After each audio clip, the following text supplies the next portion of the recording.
ये सब पता चला और ये पता चला कि उसके उत्तर में उनके पुत्र ने कैसे श्राप दे दिया इतने बड़े योग्य राजा को, इतनी छोटी सी गलती के कारण इतना बड़ा परिणाम वो डिजर्व नहीं करते थे। और वो खुद विलाप करने लगे शमी ऋषि, ओ ये क्या कर दिया तुमने, ये क्या कर दिया तुमने, ये क्या कर दिया।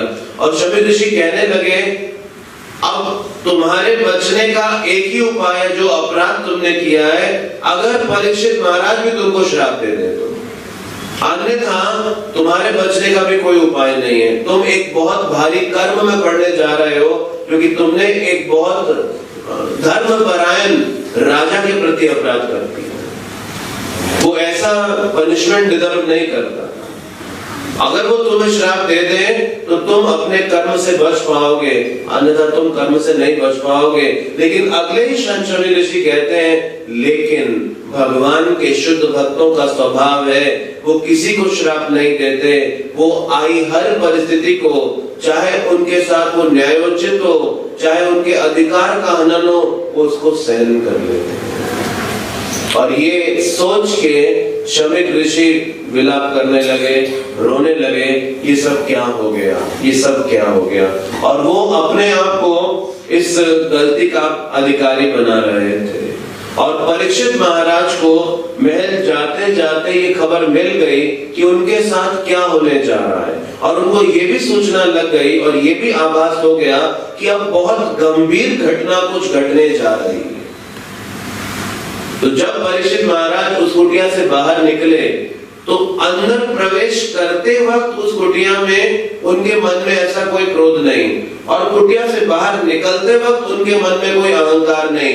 लेकिन जैसे उस कुटिया में घुसे उनकी सारी भावना बदल गई। जैसे कोई जगह कभी हिप्नोटाइज की होती है, तो जब कोई स्थान को हिप्नोटाइज किया जाता है तो आप जब उसमें प्रवेश करेंगे तो जिस उद्देश्य से उसे हिप्नोटाइज किया गया है, आप उस बातों के लिए कन्विंस्ड हो जाते हैं, आप उसको स्वीकार करना शुरू कर देते हैं। तो उसी प्रकार से ये कृष्ण का हिप्नोटिज्म था। तो जब साधारण लोग इस संसार के एक दूसरे को प्रभावित कर सकते हैं हिप्नोटाइज करके, तो फिर भगवान कृष्ण क्या नहीं कर सकते हैं अगर वो कुछ करवाना चाहें तो उनके लिए कुछ भी मुश्किल नहीं और कुछ भी असंभव नहीं। तो ये सब भगवान का कुछ अरेंजमेंट होने जा रहा। तो परीक्षित महाराज जैसे बाहर आए, वहां से उनके मन में एक भावना आ गई, अब कुछ सीरियस होने जा रहा है, कुछ गंभीर प्रभाव अब मेरे जीवन के अंदर आने जा रहा है। और उन्हें पता चल गया कि उनको एक ऐसा श्राप दे दिया गया है कि बस 7 दिन 7 रात के उपरांत उनकी मृत्यु होने जा रही है। और यही बात छुपी नहीं रही, क्योंकि ये पूरे पृथ्वी के सम्राट हैं, महान पांडवों के एकमात्र वंशज हैं, और खुद भी इतने धर्मपरायण महाभागवत राजा हैं। तो ये बात किसी से छुपी नहीं रही, और हर व्यक्ति इस बात को जान गया कि परीक्षित महाराज के साथ क्या होने जा रहा है। लेकिन जब परीक्षित महाराज को ये पता चला कि उनके साथ ये परिणाम आने जा रहा है, तो परीक्षित महाराज ने क्या किया, ये बड़ी महत्वपूर्ण बात हम सबके लिए जानने योग्य है। महाराज ने ऐसे अवसर में क्या किया, और ऐसे अवसर में परीक्षित महाराज ने अपने राज्य को वहीं का वहीं तुरंत त्याग दिया, बस। और किसी चीज की चिंता ना करते हुए, किसी बात के लिए कोई भी विचार ना रखते हुए, सिर्फ एकमात्र इस जीवन के परम उद्देश्य को जानने के लिए पूर्ण समर्पण की भावना के साथ वो गंगा नदी के तट पर आ गए। और परीक्षित महाराज कई ब्राह्मणों से प्रश्न करने लगे, उनसे कई प्रकार की जिज्ञासाएं करने लगे, और उनसे पूछने लगे कि मैं जानना चाहता हूं कि परम भगवान कृष्ण के विषय में, मैं जानना चाहता हूं उस सब कारणों के कारण के विषय में, अपने इस जीवन के स्रोत के विषय में मैं जानना चाहता हूं। कृपया मुझे बताइए एक व्यक्ति के क्या कर्तव्य हैं, और विशेषता उस समय जब वो मरने जा रहा है। ऐसी परिस्थिति में जब कोई व्यक्ति अपने देह को त्यागने जा रहा है, उस समय उसके क्या कर्तव्य होने चाहिए। एक व्यक्ति के हर परिस्थिति में क्या कर्तव्य हो, और साथ में जब वो मृत्यु के करीब हो तब उसके क्या कर्तव्य हो। तो ये दो प्रश्न जो थे, परीक्षित महाराज इनके उत्तर ढूंढ रहे थे गंगा के किनारे सभी ऋषि गणों के बीच में।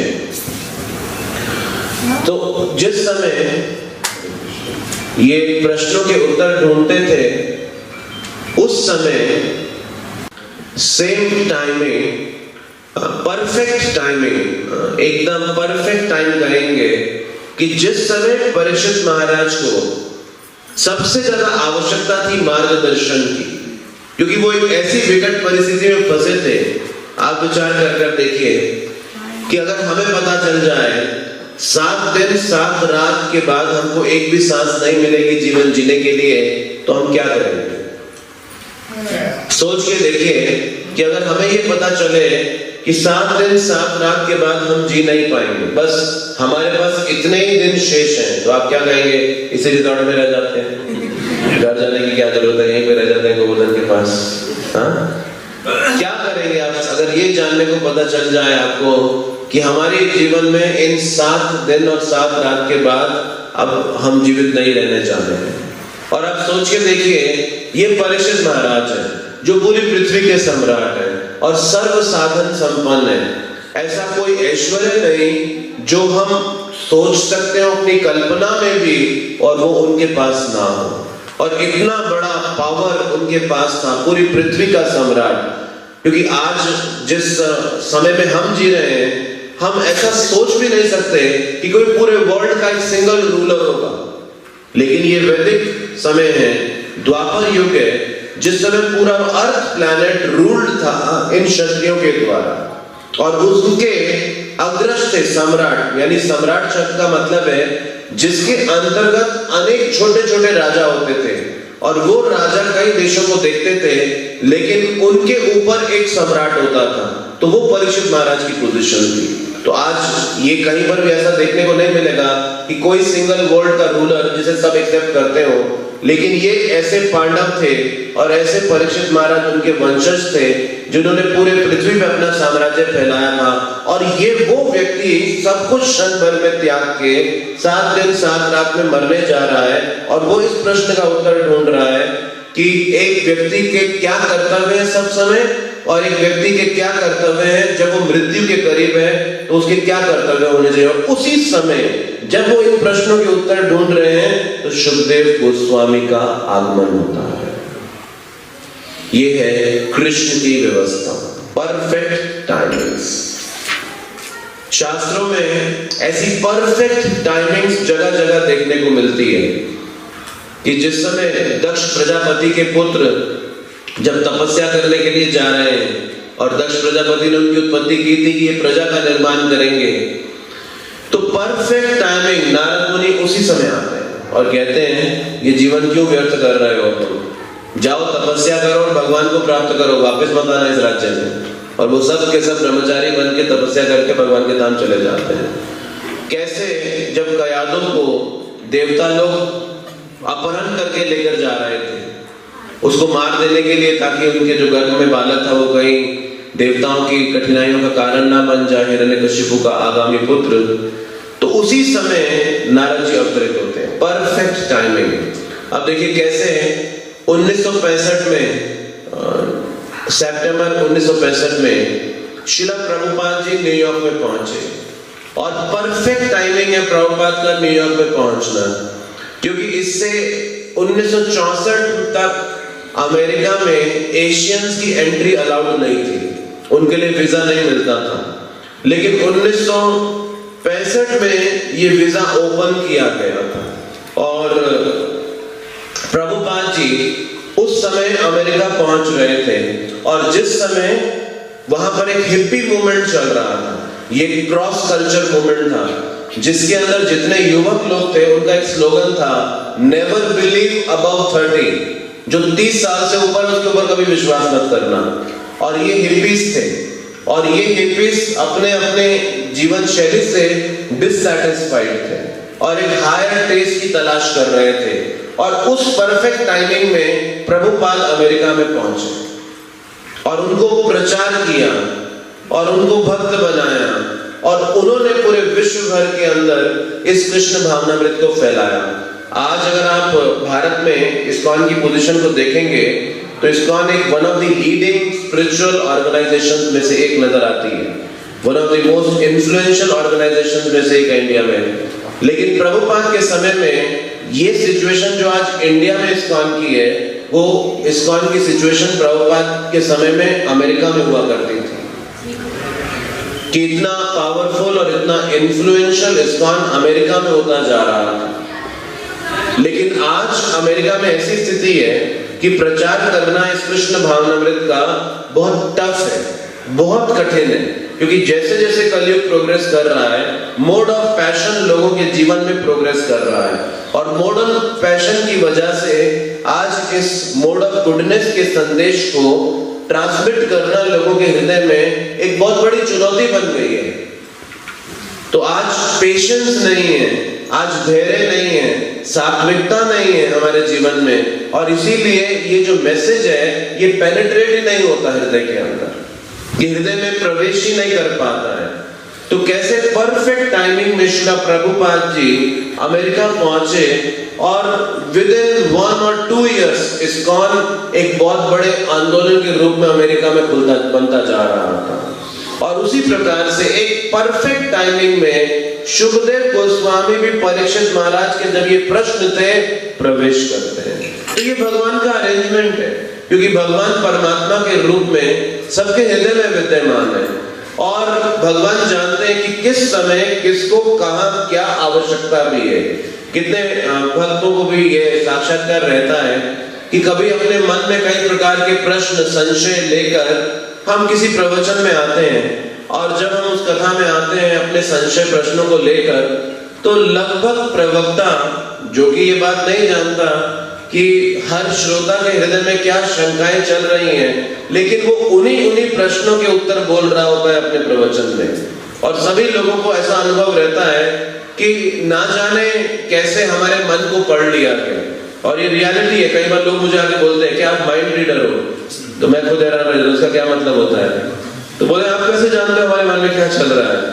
तो कृष्णा कनेक्शन, तो परमात्मा वक्ता के हृदय में भी है और परमात्मा श्रोता के हृदय में भी है, और उन दोनों का कनेक्शन उस परमात्मा के माध्यम से है। तो परमात्मा श्रोता को भी परामर्श दे रहे हैं, जाओ इसके पास जाओ, इससे पूछो, और परमात्मा वक्ता को भी परामर्श दे रहे हैं, इसको ये सुनने की जरूरत है, इसको ये बताओ। तो एक प्रकार से हम देखें तो भगवान के अलावा इस संसार में हमारा वेल विशर कौन है? इतना कंसर्न हमारे लिए इस संसार में दूसरा है कौन? लेकिन कठिनाई ये है, इतनी साधारण सी बात जो हमको हर जगह दिखाई दे रही है कि भगवान के अलावा हमारे लिए कोई भी चिंतित नहीं, भगवान के अलावा हमारे लिए कोई भी कंसर्न नहीं है। इतनी साधारण सी बात दिखाई देती है, लेकिन फिर भी उन भगवान को अपने जीवन में प्राथमिकता देने की बजाय हम इस संसार के लोगों को प्राथमिकता देते हैं, और उन भगवान को अपनी लाइफ में हमेशा प्रायोरिटी लिस्ट में सबसे बॉटम में रखेंगे, सबसे नीचे लिस्ट में डालते हैं उस सूची के अंदर, और अन्य कई चीजों को प्राथमिकता दे रहे होते हैं। तो जब हम भगवान को प्राथमिकता देना आरंभ करें तो फिर हम समझ सकते हैं कि ये जो संबंध है हमारा भगवान के साथ, ये है तो सही लेकिन बड़ी कमजोर स्थिति के अंदर है। इस संबंध को शक्तिशाली बनाने के लिए ये साधना भक्ति की विधि है। तो जब हम भगवान के बारे में श्रवण करते हैं, भगवान की का गुणगान करते हैं, उनके नामों को उच्चारण करते हैं, उनके भक्तों का संग करते हैं, धामवास करते हैं, शास्त्रों को पढ़ते हैं आदि, ये सब भक्ति की नवदा भक्ति की विधियां हैं। तो ये 9 प्रकार की विधियां दी गई हैं ताकि इन 9 तरीकों से हम भगवान के करीब आ सकें, भगवान को जान सकें, क्योंकि वो भगवान एकमात्र जानने के विषय हैं। वो एकमात्र भगवान सुहृद यानी हमारे एवर वेल विशर है। इस संसार के लोग कभी हमसे नाराज हो जाते हैं, कभी हमसे खुश हो जाते हैं, लेकिन वो भगवान ना तो कभी नाराज होते हैं हमसे और हमेशा हमसे प्रसन्न रहते हैं। और हम थोड़ा भी उनके लिए कुछ करें अपने जीवन में तो वो इतना सब रिवॉर्ड देने के लिए हमें तैयार बैठे हैं। लेकिन एक बद्ध जीव अज्ञानता की स्थिति में इस बात को समझ नहीं पा रहा, तो इसीलिए उसकी शरणागति भगवान के प्रति नहीं हो रही होती है। वो इस संसार के लोगों के लिए सरेंडर्ड है, कि वो नाराज हो जाएंगे, मुझे उनके पास जाना है, मैंने उनका ये काम नहीं किया, ये रिप्लाई नहीं दिया, ऐसा नहीं करा, वैसा नहीं करा, उनकी बात नहीं मानी तो वो अपसेट होंगे।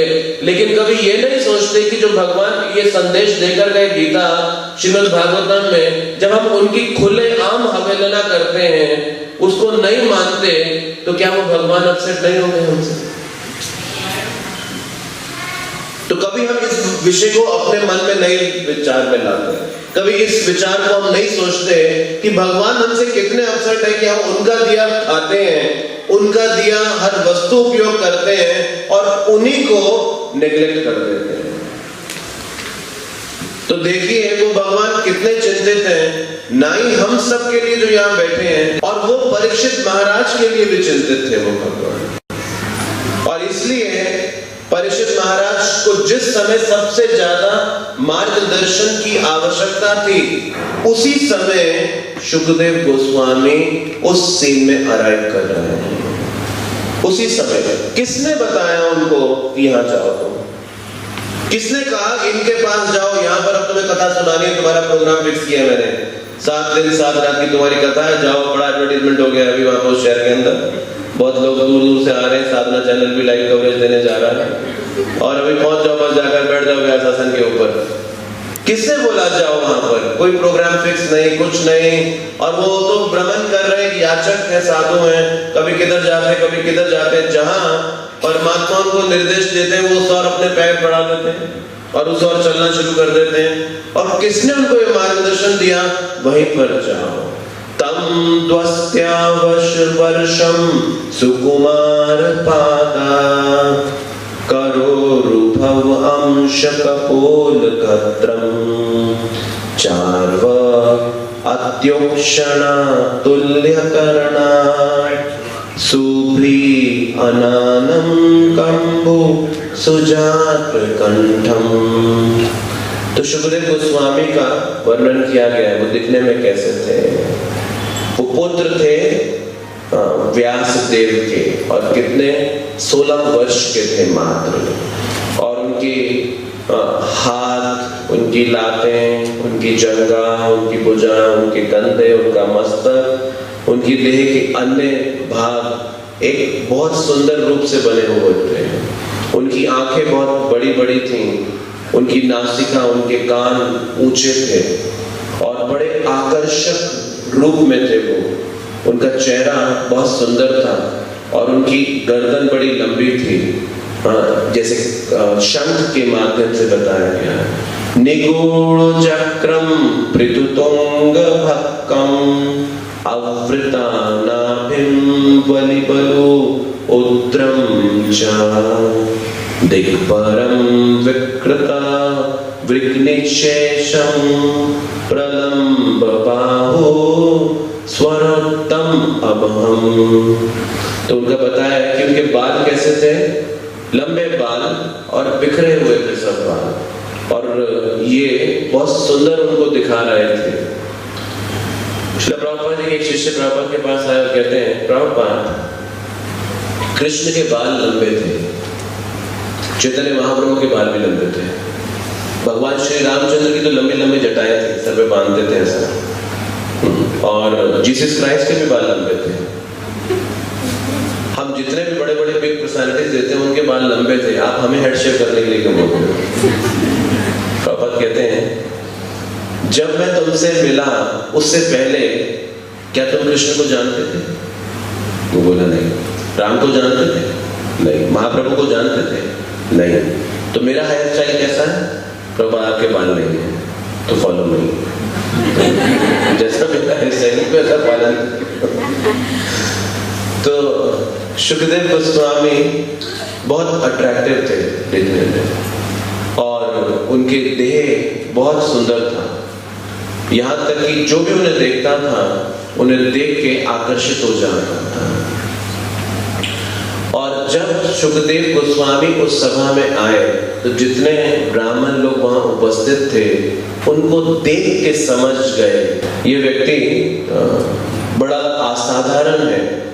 तो ये साइंस लोगों के पास थी, वो व्यक्ति के रूप को, व्यक्ति की चाल को, व्यक्ति के बोलने को देखकर जान पाते थे कि यह व्यक्ति किस प्रकार से है। तो भागवतम में दिया गया कि जैसे एक चंद्रमा कई तारों के द्वारा घिरा रहता है, और चंद्रमा जब तारों के द्वारा घिरा रहता है तो बड़ा सुंदर प्रतीत होता है देखने में। उसी प्रकार से शुकदेव गोस्वामी जब बैठे थे सभी ऋषियों के बीच में परीक्षित महाराज के प्रश्नों के उत्तर देते हुए, तो ऐसा प्रतीत हो रहा था कि जैसे एक चंद्रमा तारों के साथ घिरा हुआ बैठा है।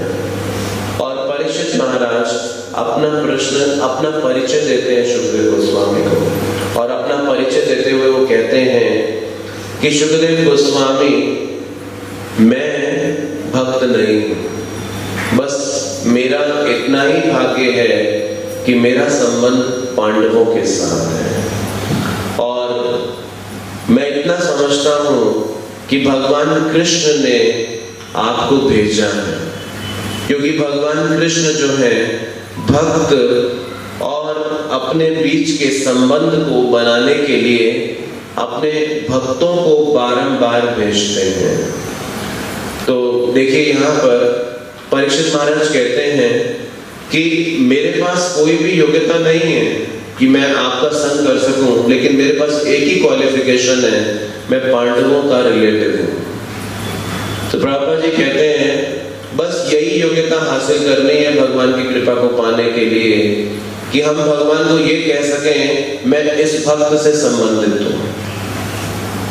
तो जब हम भगवान को ये कह सकें कि मैं इस भक्त से संबंधित हूं, भगवान मैं आपके इस भक्त को जानता हूं, मैंने आपके इस भक्त का आश्रय ग्रहण किया है, तो बस इतना ही बताने मात्र से भगवान हमको एक्सेप्ट करें।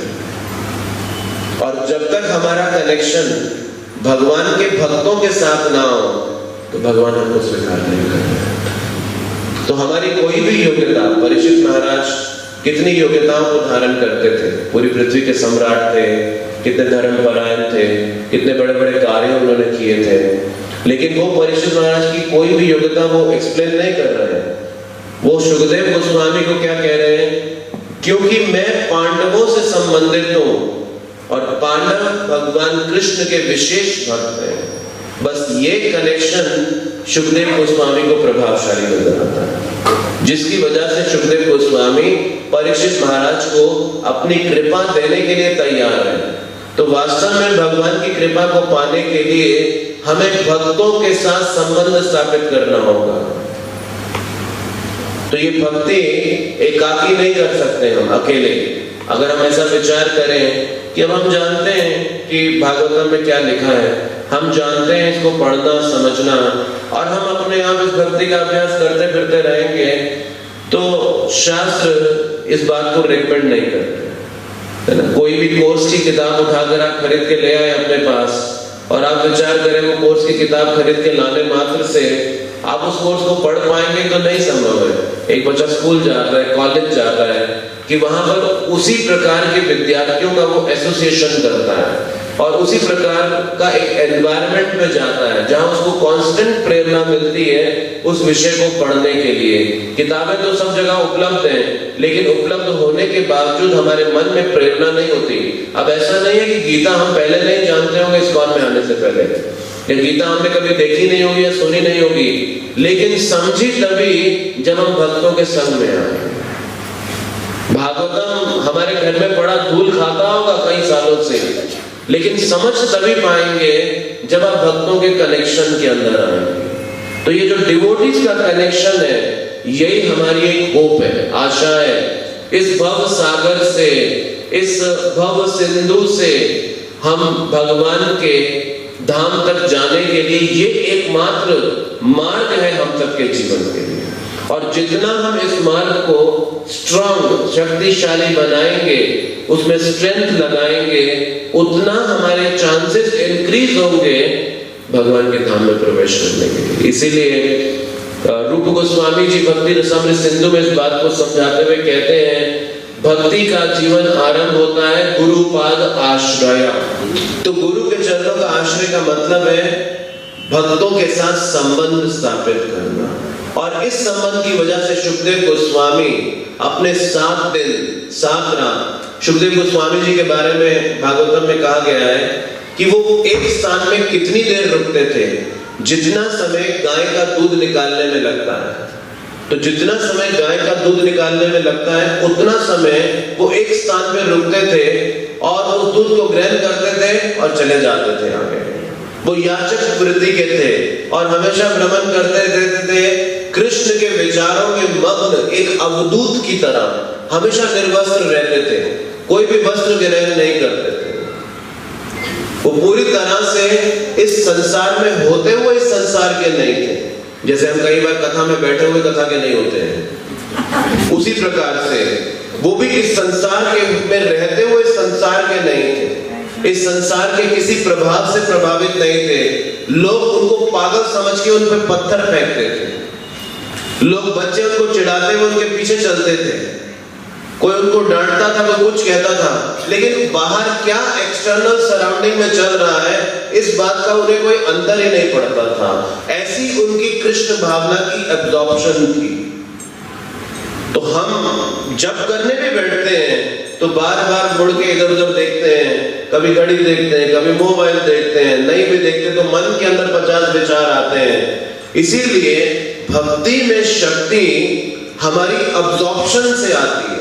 जितना हम एब्जॉर्ब होके साधना का अभ्यास करेंगे उतना ज्यादा वो शक्तिशाली बनता जाता है, और जितनी लेस अब्जॉर्प्शन होगी हमारी उतना कम वो प्रभावशाली होगा।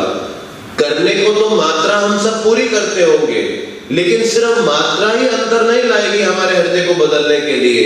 उस हृदय को बदलने के लिए मात्रा के साथ साथ अब्जॉर्प्शन भी आवश्यक है, और उस अब्जॉर्प्शन के लिए हमें भक्तों के संग की जरूरत है, ताकि हम बार बार प्रेरणा प्राप्त कर सकें। तो वो सुखदेव गोस्वामी जो सिर्फ दूध निकालने में जितना समय लगता था एक स्थान पर रुकते थे, वो 7 दिन 7 रात बैठे रहे, 7 दिन 7 रात बोलते रहे। अभी हम सोचे कि हम 7 घंटा भी अगर कथा बोलते रहे तो बोलते तो रहेंगे, शायद सुनने वाला कोई नहीं होगा। एक एक करके सभी इधर से वो कभी कोई इस द्वार से निकलेगा, कोई उस द्वार से निकलेगा, कहीं ना कहीं कोई ना कोई सब भाग जाएंगे और उधर से वो लौटता भी चला जाए। तो कहने की बात है कि 7 दिन 7 रात तक जो दूध निकालने के समय तक नहीं रुकता था, बैठ गया और कथा करने लगा और बिना रुके। तो ऐसा नहीं कि परीक्षित महाराज सुनते रहे, सुखदेव गोस्वामी भी 7 दिन 7 रात बोलते रहे।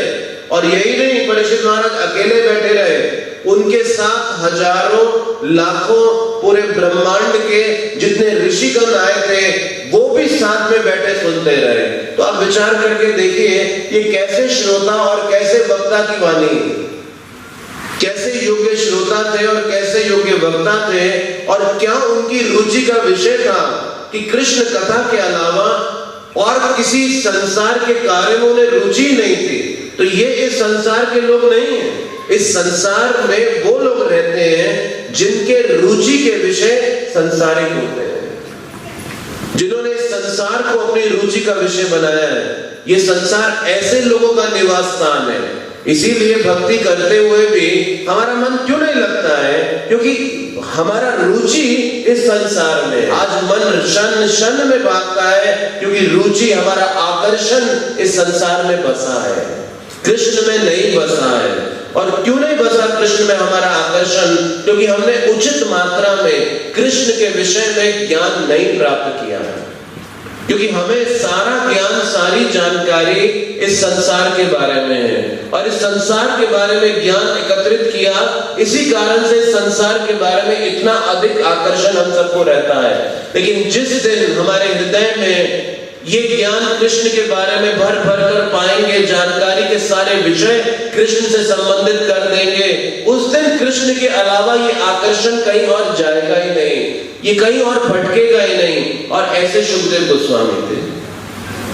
उनकी बाह्य अवस्था से देखते हुए वो एक अवधूत लगते थे, वो एक पागल लगते थे, लेकिन उनकी हृदय की अवस्था पूर्णता कृष्ण भावना अमृत के अंदर डूबी हुई थी।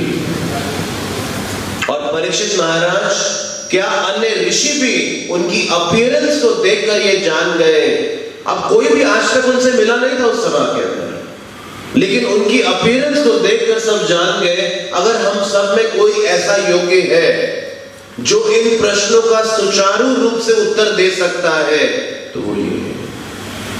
और वो सबसे छोटे थे उस पूरी सभा के अंदर आयु से, लेकिन साक्षात्कार में सबसे बड़े थे।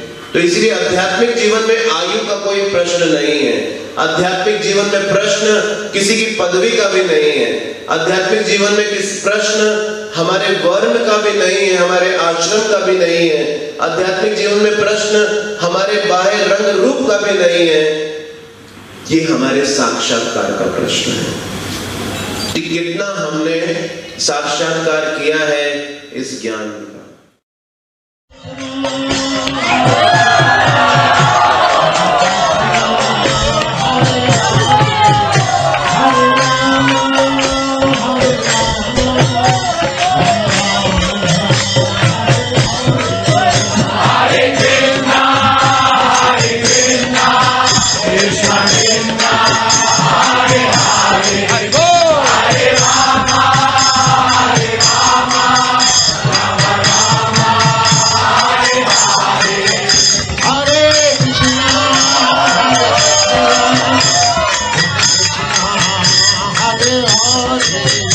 Hare Rama